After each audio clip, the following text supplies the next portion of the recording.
परभनी जिले की राजनीति में एक और बड़ी खबर। All India मजलिस-ए Ittehadul Muslimeen MIM party ने परभनी जिले के जिला समन्वयक पद के लिए समाज सेवक और उद्योजक मोहम्मद गौस जैन को नियुक्त किया है। ये नियुक्ति खुद एमआईएम के प्रदेशाध्यक्ष और पूर्व सांसद इम्तियाज जलील ने औपचारिक रूप से नियुक्ति पत्र देकर की है। फैसला एक सोच समझकर अनुभव और जमीनी ताकत को पहचानने वाला निर्णय माना जा रहा है। परभनी शहर और जिला जहां अल्पसंख्यक समाज में मोहम्मद गौस जैन को एक मशहूर और मारूफ शख्सियत के रूप में जाना जाता है, अब ये एमआईएम के जिला राजनीति की कमान संभालते हुए नजर आएंगे। सामाजिक, सांस्कृतिक, शैक्षणिक और राजकीय क्षेत्र में पिछले कई वर्षों से उनकी निष्ठा, सेवा और नेतृत्व की सेहत सराहनीय रही है। जैन ग्रुप ऑफ कंपनीज के डायरेक्टर है और उन्हें संगठनात्मक काम का व्यापक अनुभव प्राप्त है। 2019 में जब उन्होंने परभनी विधानसभा का चुनाव वंचित बहुजन आघाड़ी से लड़ा, तब बिना किसी बड़े समर्थन के भी दूसरे स्थान पर रहे थे। नहीं, पालिका प्रभाग क्रमांक 11 से आजाद उम्मीदवार के तौर पर चुनाव जीतकर उन्होंने अपनी लोकप्रियता और जनसंपर्क का दम दिखा दिया था।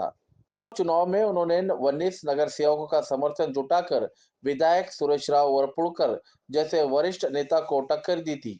आप में एक मिसाल है। उपलब्धियों, अनुभव और उनके नेतृत्व की काबिलियत को देखकर एमआईएम पार्टी ने उन्हें जिले की कमान सौंपी है। अब पर जिले के आगामी स्थानिक स्वराज्य संस्थाओं के चुनाव मोहम्मद गौस जैन के समन्वय से आयोजित किए जाएंगे। इम्तियाज जलील ने यह साफ किया है कि परभनी में एमआईएम की अगली चुनावी रणनीति और जमीनी मोर्चेबंदी की धुरी मोहम्मद गौस जैन होंगे।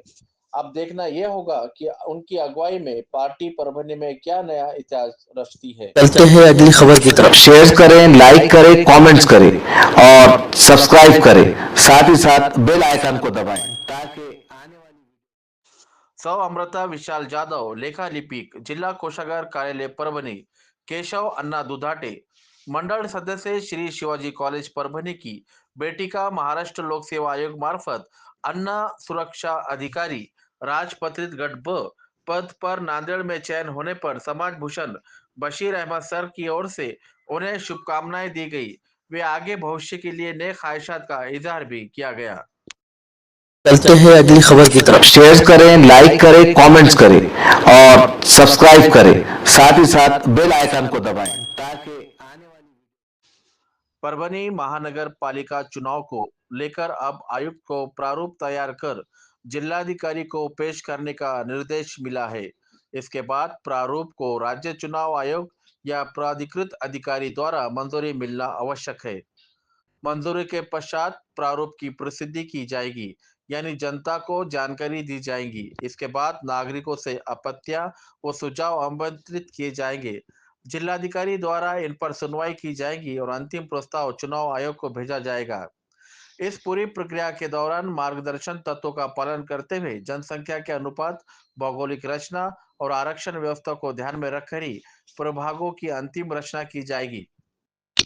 तो अब परभनी समेत अन्य महापालिकाओं में चुनाव का रास्ता साफ हो चुका है। राजनीतिक दल और उम्मीदवार अपनी तैयारी शुरू कर सकते हैं। जल्द ही शहरों में चुनावी रंग देखने को मिलेगा।